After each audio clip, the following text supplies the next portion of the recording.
Oi, gente! Eu sou Mariana Bezerra, orientadora pedagógica do Colégio Saber Viver, e tô de volta para convidar você para seguir nessa trilha da nossa série Viver Sabendo os 7 Hábitos.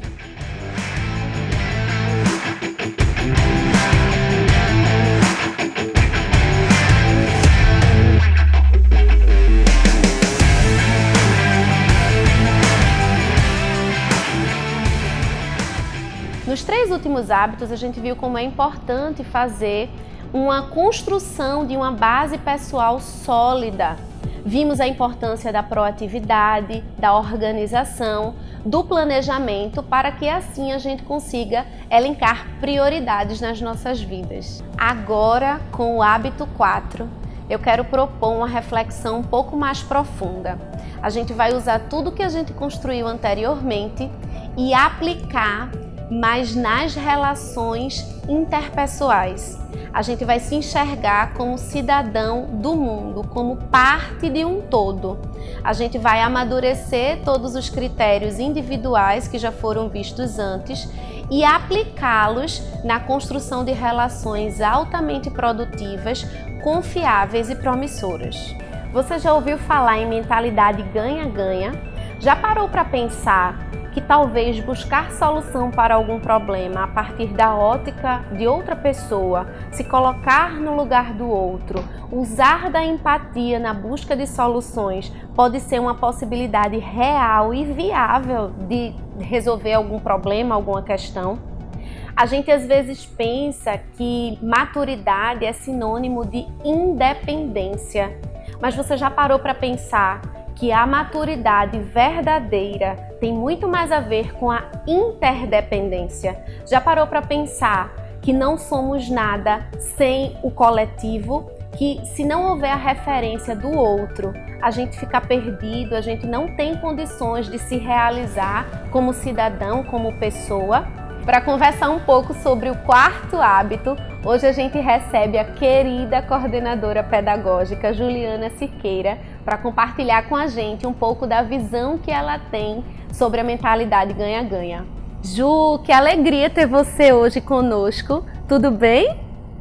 Oi Mari, tudo bem? Sim. E para falar do hábito ganha-ganha, é preciso que a gente pense um pouco antes disso sobre conta bancária emocional. Vocês já ouviram falar disso? A gente precisa, para manter nossas relações, né, e para garantir essa interdependência, né, essa relação de maturidade, trabalhar também com esse conceito de conta bancária emocional. A conta bancária emocional nada mais é do que depósitos de confiança que a gente vai fazendo no outro. Então, ao longo, né, da jornada, seja em que âmbito for, com pessoas que a gente se relaciona no dia a dia ou nas relações de trabalho, a gente precisa estabelecer relações de confiança. Então eu vou trazer alguns exemplos de depósitos emocionais relacionados a essa conta bancária emocional. Um exemplo é prestar atenção às pequenas coisas. Às vezes a gente não liga, né, para alguns detalhes que não são tão importantes para a gente, mas que são importantes para o outro. E isso gera na pessoa essa frustração, né? Outro exemplo que eu falo sempre em relação ao trabalho com as crianças é sobre honrar os compromissos, né?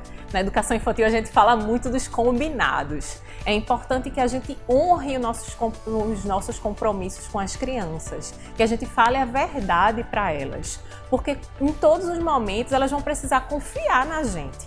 Então, em alguns momentos elas vão confiar e elas vão obedecer sem entender, porque elas confiam que a gente está falando a verdade para elas. Então, se eu faço vários depósitos emocionais de verdade com os meus filhos, com as crianças com as quais eu trabalho, quando eu precisar que ela faça algo que muitas vezes ela não quer ou ela não entende, ela vai confiar que eu estou falando a verdade para ela, que é necessário que ela faça aquilo, né? Então, a criança ela merece que a gente fale o que a gente espera dela, também, né, que é outro exemplo de depósito emocional. Falar as expectativas que a gente tem em relação a eles, falar a verdade. A partir de todos esses compromissos que a gente vai falando e depois honrando, a gente vai criando um grande depósito emocional ali, né? Uma conta bancária bem gordinha, que vai fazer com que a nossa relação com a criança seja de confiança, de fato. E aí a gente vai estabelecer interdependência.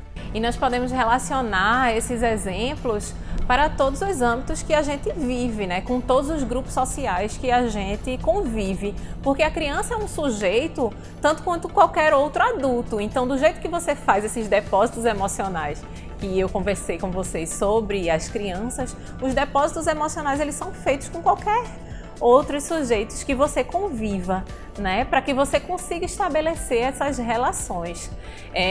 Stephen fala no livro que é mais importante ser de confiança do que ser amado, porque a pessoa que é de confiança provavelmente vai ser amada. Então, para criar laços com quaisquer pessoas, sejam crianças ou adultos, a gente precisa demonstrar que somos de confiança, falando a verdade na presença delas e na ausência também. Pensar em ganha-ganha é estar em um estado de espírito que busca constantemente o benefício mútuo. É quando a gente tem a consciência de que há abundância, que não precisa a gente excluir ou a gente ter o insucesso do outro para ter a nossa felicidade. É ter a consciência de que há felicidade para todos e há benefícios para todos e que cada um pode ajudar o outro a conquistar aquilo também. Então, a mentalidade de abundância vai guiar as nossas ações para que a gente consiga crescer, se desenvolver e que o outro também, juntos. Além disso, é uma crença na terceira alternativa. Não é o meu jeito nem o teu jeito. É um jeito superior que vai contemplar a gente e que todos vão ganhar. Gostaria de destacar que para que a gente alcance esse nível de maturidade, tem duas palavras que são importantíssimas: coragem e consideração, para que a gente tenha a capacidade de criar relações de confiança. Essas duas palavras são fundamentais. Então é isso, Mari. Foi um prazer estar aqui com vocês.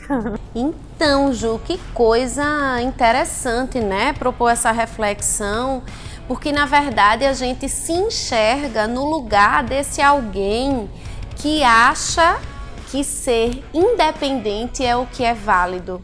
E a gente precisa entender que esse papel de coletividade, esse papel de empatia faz toda a diferença.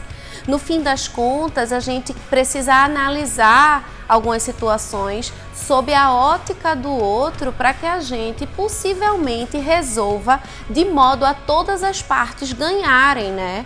E normalmente a gente pensa somente em nós ganharmos, e fazer esse tipo de reflexão é o primeiro passo para que a gente alcance uma visão muito mais produtiva, porque o sucesso coletivo é também o nosso sucesso. Isso é um processo longo de autoconhecimento e de muita prática. E a partir daí eu quero propor para você uma missão. Que tal fazer uma lista dos aspectos que impedem você de seguir o paradigma do ganha-ganha? Que aspectos prendem você à necessidade de ser atendido, de ter as suas expectativas e de ter os seus posicionamentos privilegiados? Será que isso é o melhor para todo mundo? Faz isso e pensa sobre as tuas atitudes. Isso vai fazer toda a diferença nas tuas relações. Aplica isso no teu círculo de influência, nas pessoas que têm você como referência. A partir do momento que você vive essa teoria, você começa a influenciar pessoas a viverem também, e a gente amplia o círculo de influência e diminui o círculo de preocupação. Quando amamos as pessoas de verdade, sem restrições, sem condições, a gente consegue colocar a coragem e a consideração acima de qualquer coisa. A gente consegue fazer com que os seres amados por nós se sintam seguros, se sintam confiantes na relação interpessoal que estabeleceram conosco, independente do âmbito ao qual a gente se refira. E aí, para que você se inspire um pouco mais, a gente tem uma dica excelente de um filme que traz uma história extremamente voltada para a confiança e para o amor. A Teoria de Tudo traz a história emocionante de um grande cientista que enfrenta uma doença degenerativa e conta para sobreviver, para passar por momentos muito difíceis com o apoio e com o amor da sua esposa. A história mostra como a construção de confiança e de coragem pode mudar a vida da pessoa e de quem a circunda. Vale muito a pena assistir e se inspirar com essa história. Por aqui você já sabe, o teu feedback é extremamente importante para a gente. O link está na descrição para que você possa compartilhar conosco as suas experiências, tá? Aguardo vocês no próximo episódio. Até lá!